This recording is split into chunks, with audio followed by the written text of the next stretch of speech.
Hello everyone, welcome to the channel CS Law Insight. I am your host Ayush Kumar Ghosh, and in today's video I am going to share a detailed plan that help you to clear CA Foundation September 2025 examinations. So without wasting any time, let's begin. देखो तुम्हारे पास बचा है सिर्फ एक महीना और एक महीने में तुम्हें करने हैं 4 सब्जेक्ट जो तुमने पिछले 6 महीने में नहीं किए हैं। जो कैसा है रियलिटी में तुम्हारे पास बहुत कम टाइम बचा है। तो सबसे पहला चीज़ तो तुम्हें अपना टाइम एक्सटेंड करना होगा। स्टडी को जितना तुम अलॉट कर रहे हो उससे ज़्यादा देना होगा। अभी अगर तुम ये सब चीज़ नहीं करोगे, अभी भी तुम प्रोकास्टिनेशन करोगे तो रेडी हो जाओ नेक्स्ट अटेम्प्ट देने के लिए। अब तो कोई ऑप्शन ही नहीं बचा है।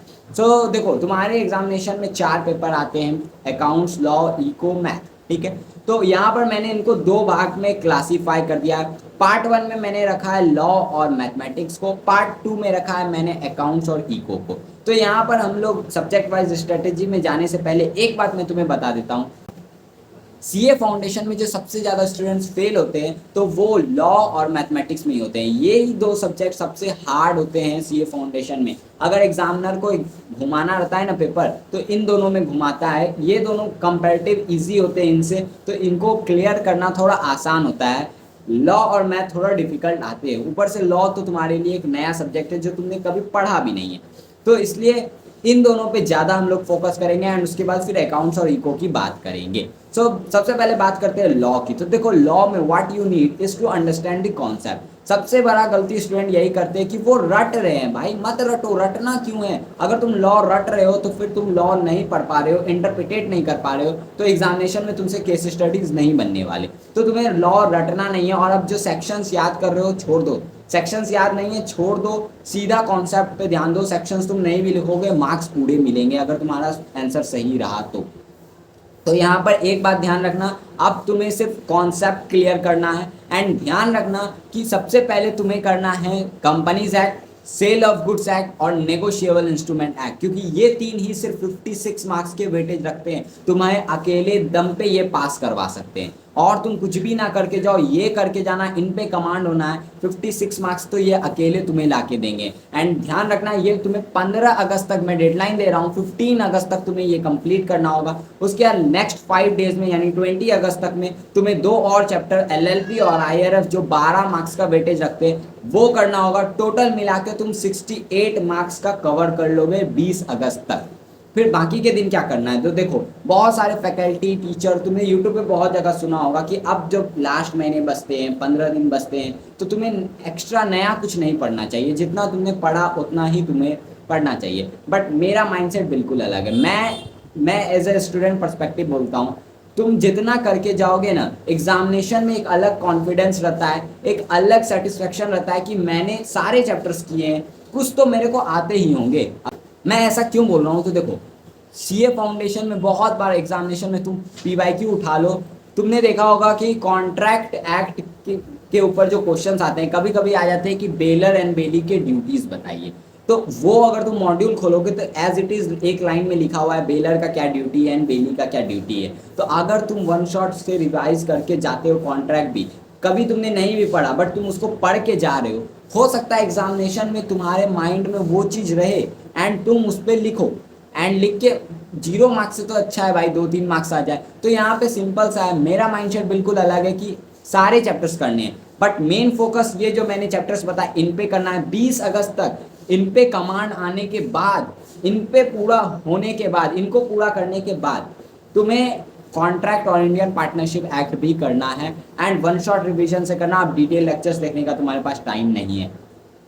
करना कहाँ से? तो देखो तुम किसी टीचर से पढ़ रहे हो तो ऑब्वियस सा बात है उन्हीं को फॉलो करो। सारे टीचर्स वन शॉट करवाएंगे अभी एग्जामिनेशन के टाइम में।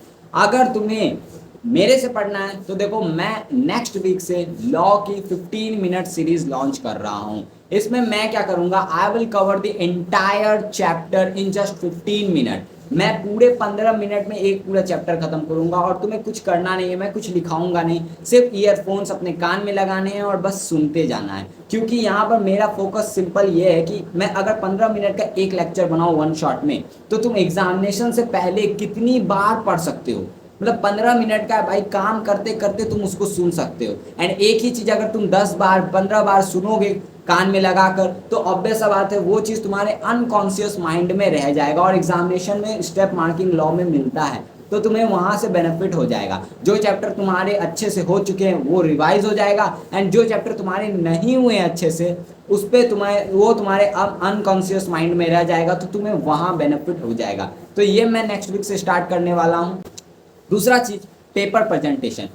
एग्जामिनर नहीं पता एग्जामिनर को कि तुम्हारा नॉलेज कैसा है, तुम कितना तुमने कंप्लीट किया है, कितना तुमने पढ़ा है, उसे नहीं पता। वो तुम्हें जज करता है just on the basis of your paper presentation. अगर तुमको पेपर में अच्छे से लिखने नहीं आ रहा तो वो मानेगा कि ये बच्चे ने पढ़ा नहीं है, भले ही तुम्हें सारा कॉन्सेप्ट क्यों ना आए। अगर तुमने पेपर में अच्छा से लिखा है, भले ही तुमने सिर्फ 3 ही चैप्टर पढ़ के गया है, बट अगर तुमने पेपर में अच्छे से लिखा है तो एग्जामिनर समझेगा कि हाँ इसने अच्छे से कॉन्सेप्ट क्लियर किया है। तो यहाँ पर पेपर प्रेजेंटेशन बहुत इंपॉर्टेंट है, और वो कैसे होगा, तो राइटिंग प्रैक्टिस। अब तुम्हें डेली 2 से 3 क्वेश्चन लिखना होगा, एंड अब तुम्हारे पास ऑप्शन नहीं है। पहले मॉड्यूल के क्वेश्चन उठाओ, PYQ, MTP, RTP, एंड बस लिखना स्टार्ट करो। केस लॉ का जो फॉर्मेट है वो लिखो। लिखते लिखते तुम्हारा 1 महीना में राइटिंग पेपर प्रेजेंटेशन सुधर जाएगा। ठीक है, तुम चाहो तो मेरे को टेलीग्राम, इंस्टाग्राम पे भी भेज सकते हो, मैं तुम्हें चेक करके अगर कोई नीड, कोई हेल्प चाहिए, कोई सजेशन चाहिए, वो भी मैं तुम्हें दे सकता हूँ। ठीक है,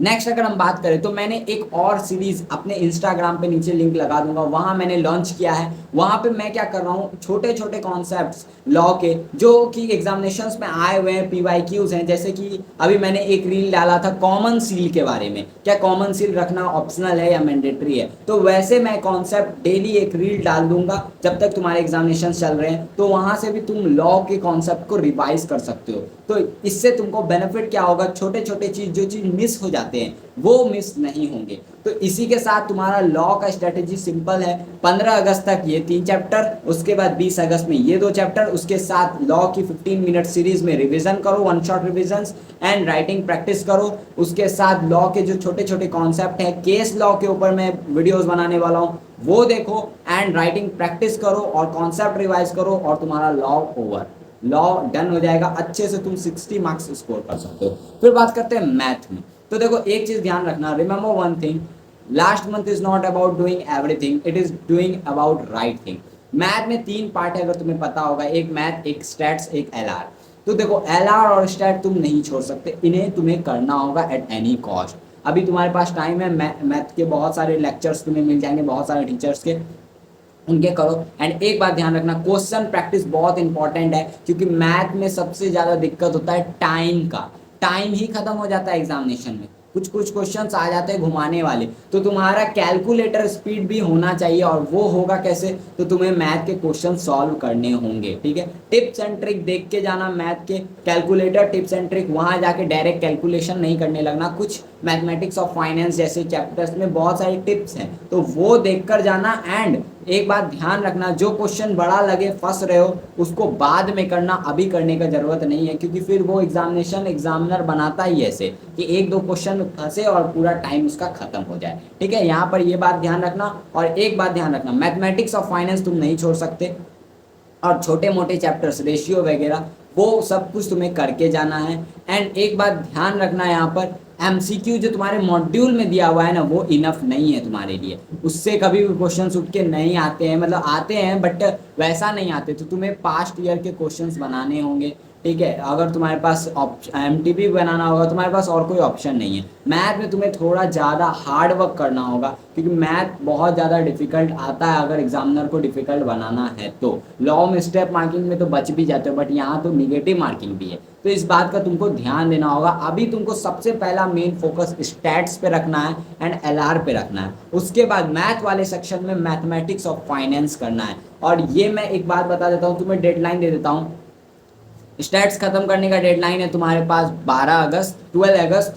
ठीक है, और LR खत्म करने का टाइम है तुम्हारे पास 20 अगस्त। एंड रेस्ट जो टाइम बचे उसमें तुमको मैथ वाले पार्ट्स में एक बात ध्यान रखना, डिस्क्लेमर लिख लो, इंटीग्रेशन पढ़ने मत जाना। अगर तुमने इंटीग्रेशन नहीं पढ़ा है, कैलकुलस वाला पार्ट, तो बिल्कुल पढ़ने मत जाना, क्योंकि वो 1 से 2 नंबर का बस वेटेज रखता है एंड झूठ का तुम उसमें टाइम वेस्ट करोगे, तो वो एकदम अवॉइड कर देना। और अगर स्टैट्स में तुमने प्रोबेबिलिटी नहीं पढ़ा है तो तुम उसको भी अवॉइड कर देना, क्योंकि वो बहुत ज़्यादा वास्ट है एंड वो तुम्हें समझ में बिल्कुल नहीं आएगा अगर अभी तुम्हारे पास बिल्कुल टाइम भी नहीं है। अब बात करते हैं हमारे अकाउंट्स की। तो देखो, अकाउंट्स में तुम्हें कभी भी पास होने के लिए नहीं पढ़ना है। अकाउंट्स में हमेशा तुम्हें 60 मार्क्स प्लस लाने के लिए पढ़ना पड़ेगा, क्योंकि अगर तुम इसमें 60 प्लस नहीं लाते हो, लॉ मैथ में पास भी हो जाओगे तो कोई फायदा नहीं, एग्रीगेट में रुक जाओगे। इकोनॉमिक्स और अकाउंट्स ये दोनों ऐसे सब्जेक्ट्स हैं जो तुम्हें एग्रीगेट बनाने में मदद करते हैं। लॉ और मैथ में हो सकता है तुम्हारा ऊपर नीचे हो जाए, बट अकाउंट्स में तुम्हें तो सिंपली एक बात ध्यान रखना है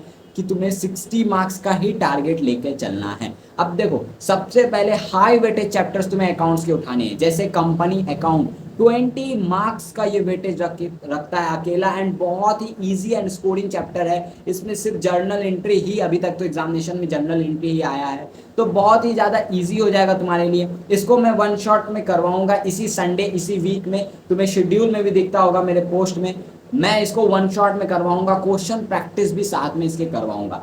एक बात ध्यान रखना, मॉड्यूल से क्वेश्चन उठ के आते हैं एग्जामिनेशन में अकाउंट्स के, तो मॉड्यूल के सारे क्वेश्चन तुम्हें करने हैं, अभी से करने लग जाओ। डेली के 2 क्वेश्चन, उससे ज़्यादा मैं नहीं बोल रहा हूँ, डेली के 2-3 क्वेश्चन, ठीक है।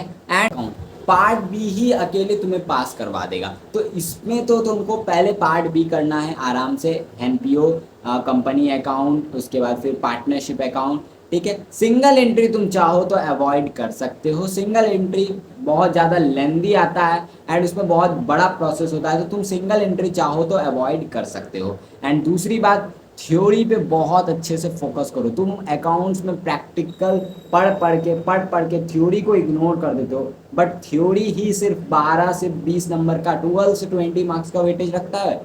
थ्योरी चैप्टर 1 का जो है वो तुम अवॉइड नहीं कर सकते। वो करना का है, नीचे मैं वीडियो का लिंक लगा दूंगा। मैंने 20 मिनट के अंदर पूरा चैप्टर 1 का जितना भी थ्योरी है सब कवर किया है एंड उससे तुम्हारे 10 नंबर तो सिक्योर हो ही जाएंगे। उसके अलावा मैं अकाउंट्स का प्लेलिस्ट भी लगा दूंगा जो मैंने जनवरी में पढ़ाया था, उससे तुम बहुत सारे वीडियोस वन शॉट से तुम देख सकते हो और अपना प्रिपरेशन कर सकते हो। मैंने सारे वन शॉट लगभग आधे घंटे 1 घंटे में निपटा दिया है।